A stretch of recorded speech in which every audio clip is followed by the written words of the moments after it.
I never thought I'd be sitting here, staring at my phone, feeling this kind of betrayal. It's not the kind of heartbreak you get from a failed relationship or a lost friendship. No, this one cuts deeper. This is family. For the past 6 months, I've been financially supporting my family, my dad, my older brother Ryan, and, to a lesser extent, my mom. I never had a problem helping out. The economy hit them hard, and while I wasn't exactly rolling in money, I was doing well enough at my job in finance. I'm in my late 20s, single, and I've always been the responsible one. At first, they were grateful. Every payment I made, every bill I covered, was met with thank you texts and reassurances of how much they appreciated me. But over time, something shifted. The gratitude faded. It started with small things. Hey, Ethan, can you cover the car insurance this month? Ethan, we're a little short on rent again. You know how cold it gets. Can you help with the heating bill? Each time, I said yes, because that's what you do for family, right? But the more I gave, the more it became expected. It was no longer thank you. It became, when will you send it? Then came the moment that changed everything. One evening, I got a text from my cousin Sophia. Just a simple message. You need to see this. Attached was a video. Confused, I clicked on it. What I saw made my stomach drop. My dad, Ryan, and some other relatives were gathered in my brother's apartment. They weren't discussing how grateful they were for my help. No, they were complaining about me. Ryan scoffed. I hate that we even have to ask Ethan for help. It's like he's the last resort. My father sighed, shaking his head. And he still doesn't do enough. We've always been there for him, and now he acts like we're some burden. There was laughter, jokes, complaints. I sat there, my phone feeling heavier in my hands than it should. The people I had bent over backward for didn't see me as their support system. They saw me as an inconvenience. I should have been furious. I should have called them right then and there to scream at them for their entitlement. But I didn't. Instead, I sat in silence, replaying the video, realizing one painful truth. They weren't just using me. They resented me. And that was the moment I knew I was done. The days that followed were strange. I didn't call. I didn't text. I didn't respond to a single message. I simply vanished from their world, at least. That's how it must have felt to them. And for the first time in a long time, I felt something close to peace. Normally, by the end of the month, Ryan would have already sent a message, hinting no, expecting that I'd cover their rent. My dad would follow up with some passive-aggressive reminder about how family sticks together, and my mom, though less vocal, wouldn't be far behind with her guilt-tripping sighs. But this time, when the day arrived, I did nothing. I didn't remind them. I didn't offer. I didn't cave. And right on cue, my phone started buzzing. First, it was my dad. Ignored. Then Ryan. Ignored. Then my mom. That one was harder, but still ignored. Hours passed, and I could almost feel their panic through the silence. It was different this time. They weren't just waiting for me to send the money. They were waiting for me to explain myself. By noon, my phone lit up with a message from Ryan. What's going on? Rent's due. Are you sending it or not? No, please. No, hey, are you okay? Just a demand. I stared at the screen, my fingers hovering over the keyboard. I could have written a whole speech, explaining how betrayed I felt, how exhausted I was, how much their words had cut me. Instead, I typed 4 words. You're on your own, and I hit send. I expected an immediate explosion, a string of calls, a tirade of messages, but what I got instead? Silence. For the first time in months, my phone wasn't blowing up with requests, demands, or guilt tripping. It was just still. And that was when I knew they weren't panicking because they had no money. They were panicking because they had lost their safety net. At first, I thought maybe they'd finally gotten the message. After my short final text, "You're on your own," things went eerily quiet. Hours passed, then a whole day, then 2. No calls, no texts, no guilt-tripping voice messages. I should have felt relief. Instead, my mind started racing with possibilities. Had they actually found a way to cover rent? Had they realized how unfair they'd been? Maybe they were finally standing on their own 2 feet. Maybe, just maybe, they'd figured it out. But deep down, I knew better. I was right. By the 3rd day, the floodgates burst open. It started with my mom. Her name lit up my phone screen, and for a second, just a second, I hesitated. I almost picked up. But then, I remembered the video. I remembered the way she sat there, nodding along as my dad and Ryan mocked me. I remembered how she let them talk about me, like I was some walking ATM, how she never once defended me. So I let the call ring out. Seconds later, a voicemail. I pressed play, already knowing what was coming. Ethan, sweetheart, I don't know what's happening, but I need you to call me back. Your father is worried. Ryan is stressed. We don't understand what's going on. Did we do something wrong? Please, just call me. I locked my phone and tossed it on the table. Less than 10 minutes later, Ryan tried. This time, I didn't even check the voicemail. Then came the texts. Mom, Ethan, please, we just need to talk. Ryan, dude, you can't be serious. This isn't funny. Mom, at least tell me if you're okay. Ryan, you know rent is late, right? Mom, your father says you've never acted like this before. What's wrong? Ryan, you're really screwing us over here. And just like that, the mask started to slip. The first messages were all concern, confusion, worry. But by the end, Ryan wasn't even trying to hide his real frustration. I could almost hear his voice in my head, his entitled, exasperated tone. Like I was the one being unreasonable. Like I was punishing them. And then came the final message from my dad. We need help, or we're going to lose everything. Do you really want to be responsible for that? I stared at the words on my screen, my hands gripping the phone so tightly my knuckles turned white. Responsible. That word sat in my chest like a stone, because that's exactly what they had always made me feel, responsible for them. Like it was my job to keep them afloat. Like it was my duty to fix every mistake, cover every bill, clean up every mess they made. But I wasn't their parent. I wasn't their safety net. And I sure as hell wasn't responsible for them anymore. So I did the only thing I could. I turned off my phone, and for the first time in years, I let them deal with the consequences of their own actions. For the first time in years, I had control. I wasn't drowning in guilt. I wasn't checking my phone every 5 minutes, waiting for the next crisis,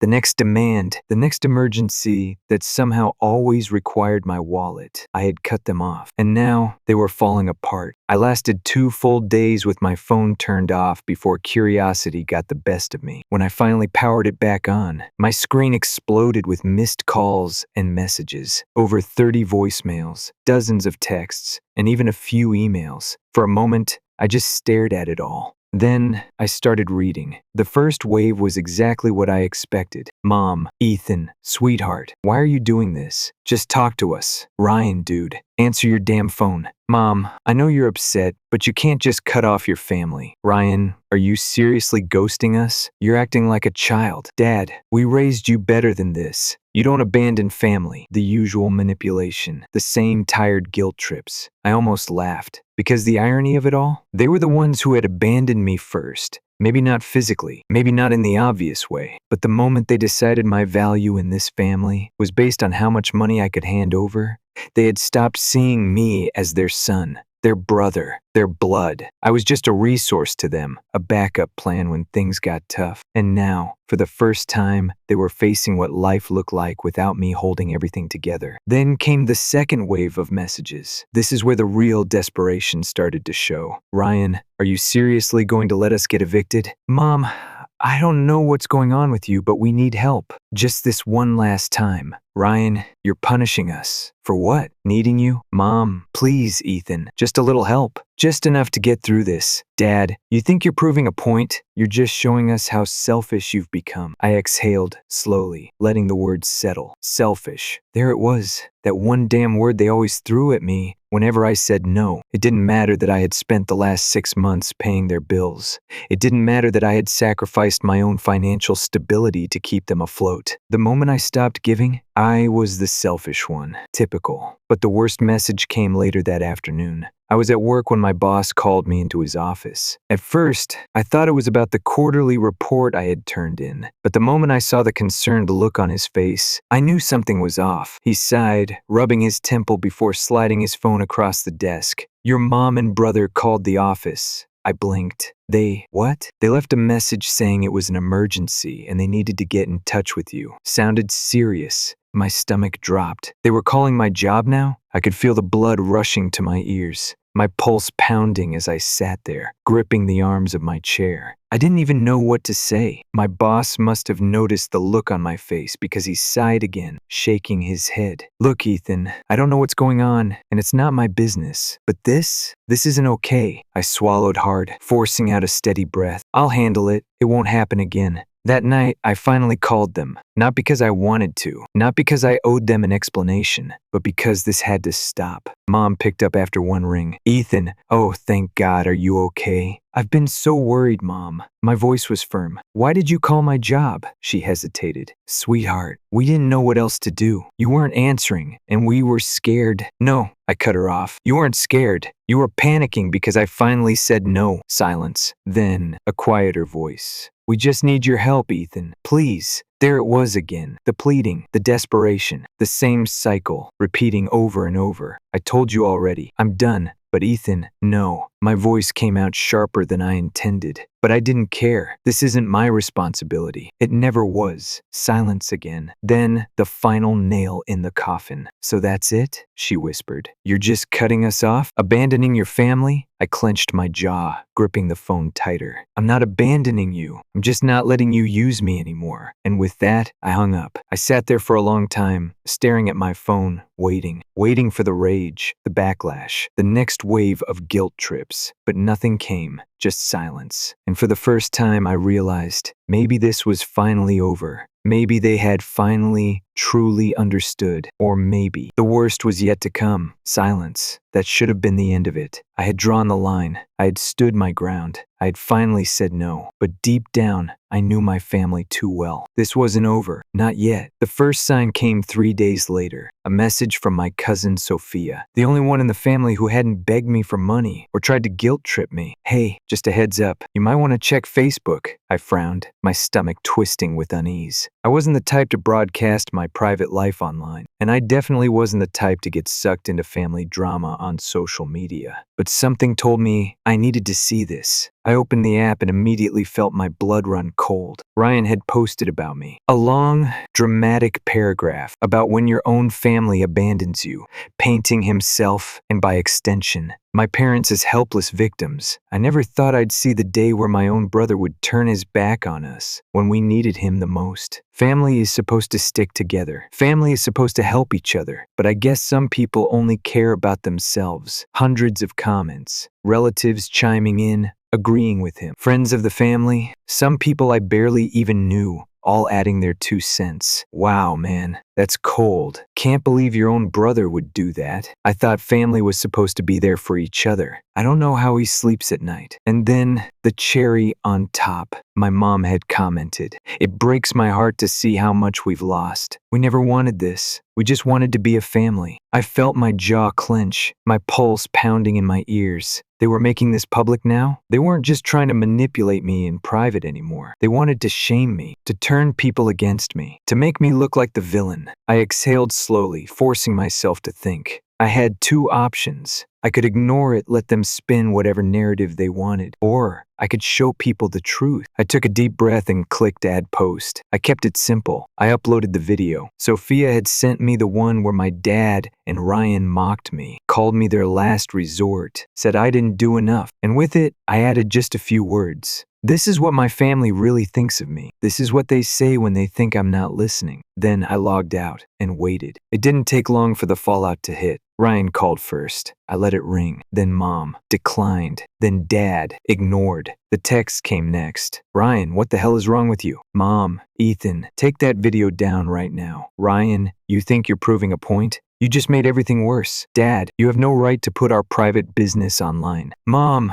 you're hurting us. You're tearing this family apart." I read each message, my expression blank. Hurting them? Tearing the family apart? That wasn't me. That was them. All I had done was stop pretending, stop playing along, stop letting them use me. And now, the truth was out. The next morning, my phone rang again. Dad, for some reason I picked up. His voice was low, rough, like he hadn't slept. "What do you want, Ethan?" I scoffed. "You called me." Silence. Then a heavy sigh. "You've really done it this time." "Done what? Exposed the truth? You embarrassed us." His voice sharpened. "You humiliated your own family." I laughed bitterly. "You did that to yourselves. I just let people see it." He exhaled sharply. "You think this is funny?" "No, I think it's sad." More silence. Then, softer this time, Ethan. Just take the video down, please. I hesitated for just a second. Then, I shook my head. No. His voice hardened. You don't mean that? Yes, I do. You don't get to control me anymore. Another long pause. Then, if you take it down, maybe we can fix this. I clenched my jaw. There's nothing to fix. You're really going to do this? Yeah, Dad, I am. And for the first time in my life, I hung up first. The next week was quiet, unsettlingly so. Ryan never called again. My mom stopped texting. Even my dad seemed to have given up. The Facebook post? It stayed up. I never responded to the comments, never engaged. But I saw how the tide started to turn. Some of our relatives, the ones who had jumped to Ryan's defense at first, started backtracking. Wow, that video is rough. Maybe there's more to this than we thought. Damn. I'd be pissed too. And just like that, their little smear campaign fell apart. Because at the end of the day, facts don't lie. They had been caught, exposed, and I was finally free. I haven't spoken to them since. No messages, no calls, nothing. Do I miss them? No, I miss the idea of family. The one I thought I had. The one I kept convincing myself existed. But the real version? The one that used me, drained me, guilt-tripped me? No, I don't miss them at all. For the first time in a long time, I'm not carrying someone else's burden. I have my own life to live. And they have theirs. For once, they'll just have to figure it out without me. And I wouldn't have it any other way. Story 2. I never imagined that inheriting my father's house would turn my own mother against me. I'm Jason, 35 years old, and a senior software architect at a big tech company in Seattle. My dad always wanted me to have a stable career in an industry with a future. He, on the other hand, built his life with his own hands, literally. He started a small construction business in the late 80s and turned it into a well-respected company known for restoring historic homes. His philosophy was simple: build trust, not just buildings. It paid off. His business thrived even through economic downturns, and his reputation only grew stronger over time. But more than his company, his real pride and joy was the house. It was a beautiful craftsman-style home, built in the early 1900s. Nestled in one of Seattle's older neighborhoods. Dad bought it after his first big contract, a historic restoration project that put his company on the map. He didn't just live in that house, he made it his own. Every inch of it reflected his craftsmanship, from the carefully restored woodwork to the hand-built bookshelves in the living room. The garage wasn't just for cars, it was his sanctuary, a workshop so meticulously organized that even a single missing tool was immediately noticed. It was also where I spent countless weekends with him, learning the value of hard work, patience, and the right way to fix things. When I left for college, I never imagined that one day the house would be mine. But Dad was a meticulous planner. He believed in preparation, in making sure that when he was gone, his family would be taken care of. He put everything in order: his business, his finances, even a detailed maintenance schedule for the house. But none of that prepared me for what happened after he was gone. Dad passed away suddenly at 58. A heart attack on a construction site. One moment, he was talking about taking the Mustang we had restored together to car shows. The next, he was gone. The weeks after his death were a blur of grief and logistics. The funeral was massive. Contractors, business partners, clients, even competitors showed up to pay their respects. Everyone had a story about how Dad had helped them, whether it was covering an employee's hospital bills or giving a struggling business free materials. Then came the legal side of things. Dad's attorney, Mr. Anderson, called me in for a meeting. He had an entire binder labeled Family Security Protocol, filled with documents outlining everything Dad had planned. That's when I found out that the house that had been our family's home for decades was now mine. Dad had made the decision years ago. He wanted me to have it, knowing that I would take care of it, respect its history, and keep it in the family. He left my mom well taken care of financially, but the house was mine. I thought she'd understand. I was wrong. At first, Mom didn't say much. She was grieving, and I didn't want to push anything. But then she started spending a lot of time at her church's grief support group, and that's where she met Steve. Steve was 58, a widower who had lost his wife to cancer a couple of years earlier. At first, he was just someone Mom talked about in passing. Steve recommended this book, or Steve says it's normal to feel like this. But it wasn't long before their friendship became something more. Within 6 months of Dad's death, she announced that Steve was moving in. And not just Steve, his 2 adult kids.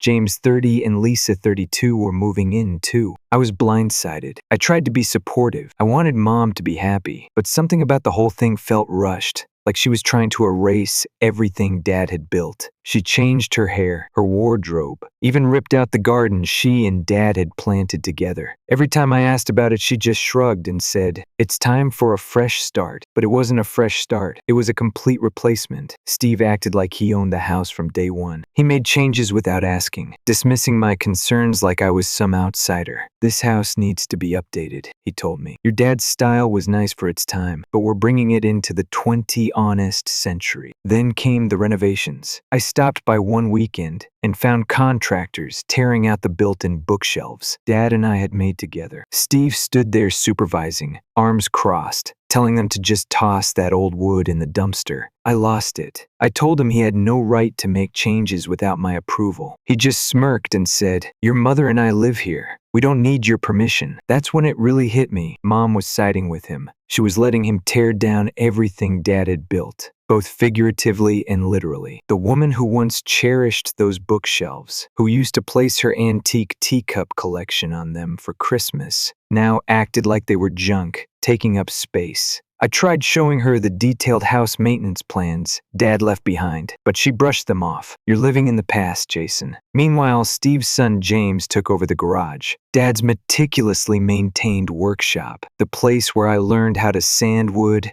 fix engines, and appreciate craftsmanship, was now a CrossFit gym. One weekend while I was out of town, he sold off most of Dad's tools in a garage sale. Lisa, on the other hand, treated the house like her personal design project. She painted over Dad's carefully refinished hardwood floors, replaced antique fixtures with cheap modern ones, and started talking about knocking down walls for a more open feel. Then, one night, Steve pulled me aside. "You know," he said, in that condescending tone I was starting to hate, "since we're the ones living here, we should probably be on the deed. It's only fair." I blinked at him, trying to process the audacity. They weren't paying rent. They weren't covering the mortgage because there was no mortgage. Dad had paid it off years ago. I was covering all the property taxes, insurance, and maintenance costs. When I reminded him of this, he just scoffed. "We've put a lot of money into improving this place. Sweat equity, Jason. You should be grateful." Grateful for them ripping apart my father's legacy. That was when I knew this wasn't their home. It was mine, and it was time to take it back. I don't know why I hesitated for so long. Maybe I kept hoping Mom would snap out of it, that she'd wake up one day and realize what was happening, that she'd remember who Dad was, what he built, and why it mattered, but she didn't. And every time I let things slide, Steve got bolder. The last straw, it had been a few weeks since our last argument, and I decided to stop by the house to check on things. I wasn't expecting a warm welcome, but I sure as hell wasn't expecting this. The moment I stepped inside,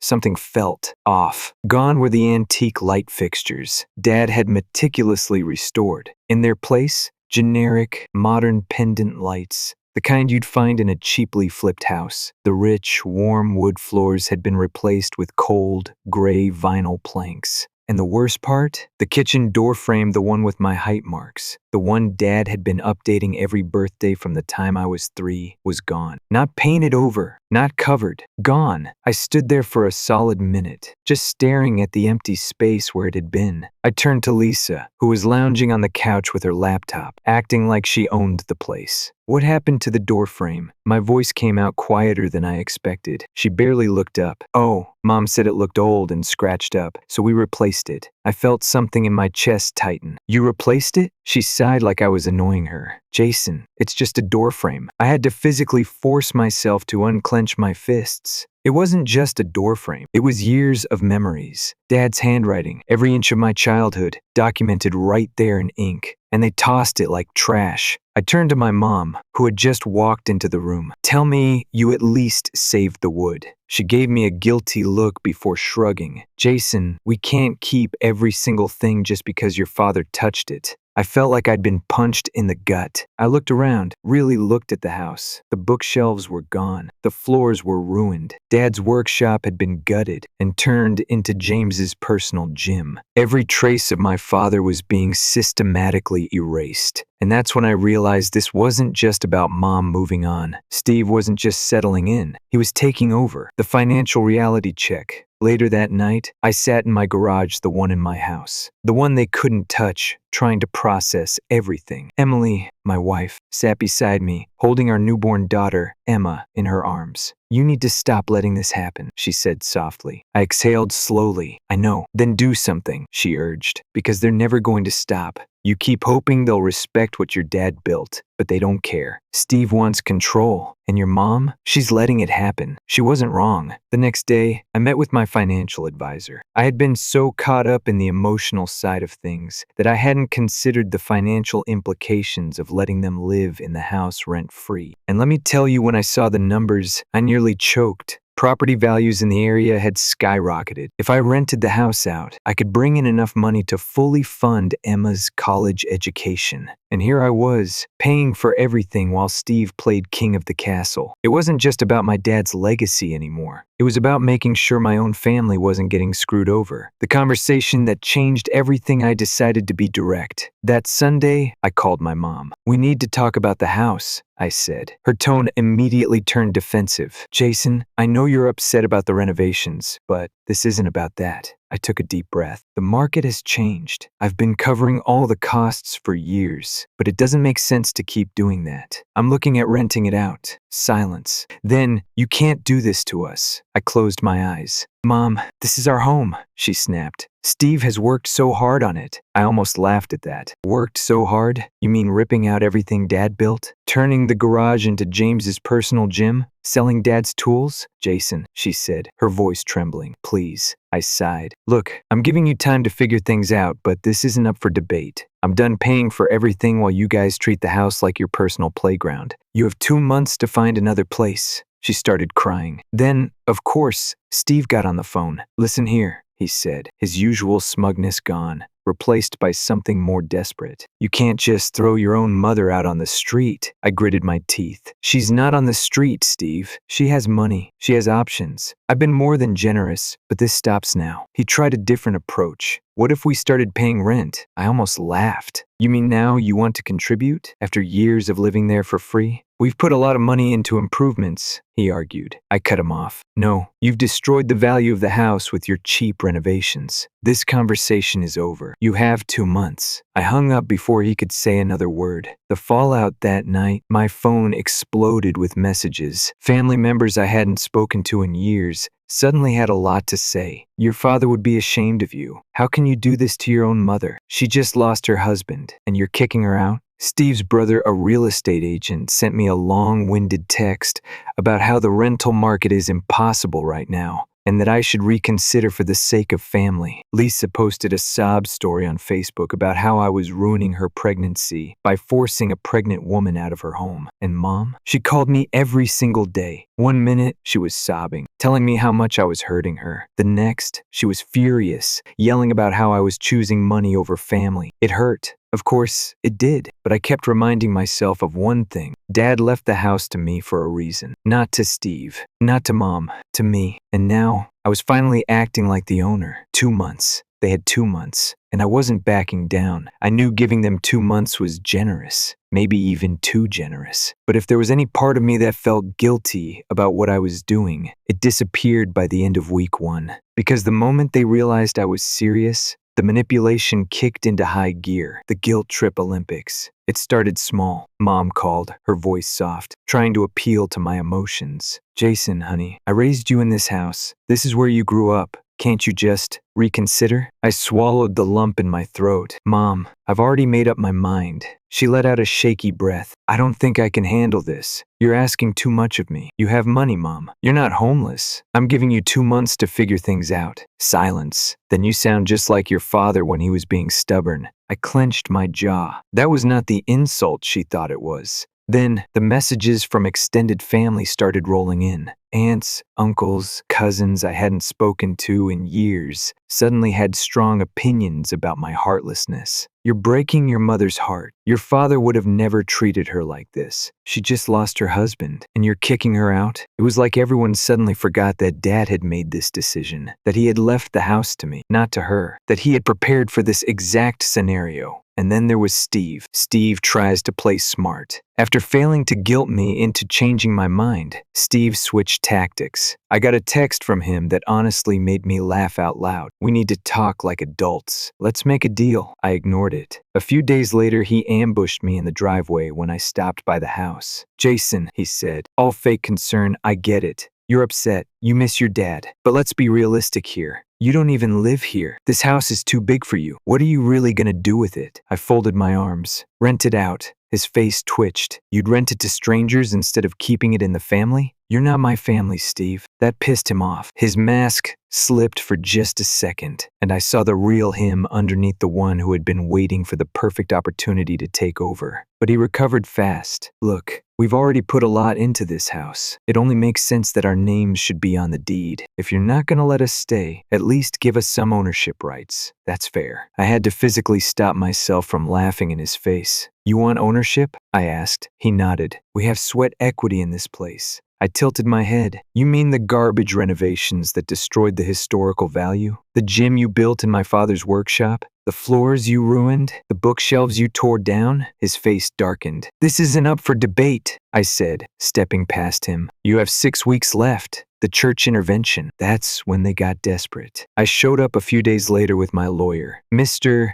Anderson, to start getting an official eviction notice in place. And that's when I saw them at least 15 people gathered in the front yard. Church friends, family members, even some of Dad's old business partners. It was an ambush. I should have turned around and left, but I made the mistake of stopping. Mom's pastor stepped forward, clasping his hands together like he was about to deliver some life-altering wisdom. Jason's son, he said, I know this must be a difficult time for you, but I want you to think about what Jesus would do. I blinked. I'm sorry. Are you actually implying that Jesus would be okay with my mom's new husband destroying my father's home and then demanding ownership of it? The pastor hesitated, clearly not expecting me to push back. Jesus teaches forgiveness. This isn't about forgiveness, I cut in. This is about boundaries. This is about respecting my father's wishes. Then one of Dad's old co-workers spoke up. Your father was a generous man. He helped so many people. Are you really going to throw your own mother out? I clenched my fists. You mean the woman who let her new husband and his kids erase every trace of my dad? Who sold his tools? Who got rid of the height chart that documented my entire childhood? That shut him up real quick. Then Lisa, Steve's daughter, stepped forward, resting a hand on her pregnant belly. How could you do this to me? She said, her voice trembling. I'm about to bring a baby into this world, and you're putting me out on the street. I felt a headache coming on. You do realize this isn't your house, right? I said. You and your father moved in less than a year ago. You're not entitled to anything here. Tears welled up in her eyes. I thought we were family. I exhaled sharply. Lisa, I've known you for less than a year. You are not my stepsister. We are not family. And then my mom, sitting on the porch, finally spoke. I can't believe how cruel you've become, she whispered, shaking her head. You've changed, Jason. I turned to her, anger and sadness swirling together in my chest. No, Mom, I said quietly. I haven't changed. You have. And with that, I walked away. The final notice, the next day, I officially served them with a 30-day eviction notice. Steve blew up my phone. This isn't over, he growled in a voicemail. You'll regret this. I just smiled and forwarded the message to Mr. Anderson. The house was mine. They had 1 month left, and I wasn't backing down. The 30-day countdown started, and I braced myself for the worst. I had already dealt with the guilt trips, the manipulation, and the church-led ambush. But now that they knew I wasn't backing down, Steve and his crew went from playing the victims to outright hostility. The last month felt like a psychological war. The desperate attempts at first. They acted like nothing had changed. Lisa kept redecorating as if she wasn't about to be evicted. James continued using my father's garage as his personal gym. Steve still strutted around the house like he owned it. Mom, meanwhile, alternated between pretending I didn't exist and leaving tearful voicemails about how I was tearing the family apart. Then the fake negotiations started. One night, Steve called, sounding way too friendly. "Look, Jason, I get it. You're under a lot of pressure, but let's talk, man to man." I pinched the bridge of my nose. "Steve, you have 3 weeks left. There's nothing to talk about." He chuckled, like I was a stubborn child. "Come on now, let's be reasonable. What if we make things official? A lease agreement. We pay rent. Everyone wins." I sighed. "Steve, if you had ever planned on paying rent, you would have done it years ago. You don't get to suddenly offer money now that you're being kicked out." He huffed. "You're making a mistake, kid." "No, Steve," I said, my patience wearing thin. "The mistake was letting you stay this long." I hung up. After that, they stopped pretending. The house gets trashed 1 week before the eviction date. I drove up to check on the house, and I nearly lost my damn mind. Steve and his crew had wrecked the place. The walls had been hastily repainted in ugly colors. My father's carefully restored woodwork had been ripped out. The kitchen cabinets had random holes in them, like someone had been slamming doors open in a rage. In the garage, my dad's workshop was a disaster. The workbench we built together, gone. His carefully organized tools, the ones Steve hadn't sold, scattered or missing. James's gym equipment was still there, though. He had managed to haul in brand new weights, but my dad's handcrafted storage cabinets, destroyed. I stood in the wreckage, my fists clenched so tight my nails dug into my palms. I called Steve. He didn't pick up. I called Mom. She answered, her voice cold. "What do you want?" "What the hell happened to Dad's house?" I growled. She scoffed. "We made it ours." I actually had to take a deep breath to keep from yelling. "You destroyed it." "Oh, don't be so dramatic," she snapped. "You're throwing us out. We're just making sure we take what's ours." I was so furious I could barely speak. "You have 1 week to get out," I said through gritted teeth. "And if anything else is damaged, I will press charges." I hung up before she could respond. Eviction day. The final day arrived, and I wasn't taking any chances. I showed up with my lawyer and a locksmith, just in case. And, as expected, they weren't ready to leave. Mom was sitting on the porch, arms crossed, looking every bit like the wronged victim. Lisa and James were standing by their packed-up cars, both glaring at me. Steve, he was leaning against his truck, arms folded, smirking like he had won something. "I hope you're happy," Mom spat. I didn't even engage. "Are your things out?" She let out a bitter laugh. "Not everything, but I guess that doesn't matter to you, does it?" Steve stepped forward. "You're making a mistake, kid. You could have handled this differently." I looked him dead in the eye. "You're right. I should have kicked you out the moment you started ripping apart my dad's house." His smirk faded. He muttered something under his breath before stomping off toward his truck. Lisa shot me one last dramatic look, clutching her pregnant belly like she was a soap opera character. Then finally they were gone. I stood there for a long moment, just breathing. Then I turned to Mr. Anderson. "Change the locks," he nodded. The locksmith got to work, and just like that, the house was mine again. The aftermath. Once they were gone, I did a full walkthrough of the house. It was worse than I thought. The cheap renovations had destroyed so much of my dad's original craftsmanship. The hardwood floors were wrecked. The custom woodwork was either painted over or ripped out. The garage, the heart of my father's home, was unrecognizable. I wanted to be angry. I was angry, but more than that, I was determined. I documented everything, every bit of damage, every missing piece. Mr. Anderson made sure it was all properly recorded in case I needed to take legal action. But I didn't want to waste energy fighting them anymore. I just wanted to fix what they ruined. So I got to work. I reached out to some of my dad's old craftsman friends, the ones who had respected him and his work. When they saw what had happened, they were just as furious as I was. "You tell us what you need, kid," one of them said. "We'll help you bring it back. Rebuilding what matters." I won't lie, it's been a long process. Some things I could restore, some things were gone forever. But piece by piece, I'm bringing the house back. The first thing I rebuilt, the workshop. Because that space wasn't just about tools, it was about my dad. It was where he taught me to build, where we spent weekends covered in sawdust, where I learned lessons that had nothing to do with construction and everything to do with life. I'll teach Emma there one day. Maybe she won't care about woodworking, but she'll know. She'll know about her grandfather, about what he built, about why it matters, because that's what legacy is. Not money, not property. It's what you leave behind that's worth remembering. The fallout mom hasn't spoken to me since the eviction. She's staying with her sister now. Every so often, I get nasty messages from extended family members. Lisa and James have been posting dramatic updates on social media about how I left them homeless. But I don't care, because for the first time in a long time, I can breathe again. This house is mine, and I'll make damn sure my father's legacy stays intact. Because as Dad always said, integrity isn't about taking the easy road. It's about doing what's right, even when it hurts. And for the first time in this whole nightmare, I know I did exactly that.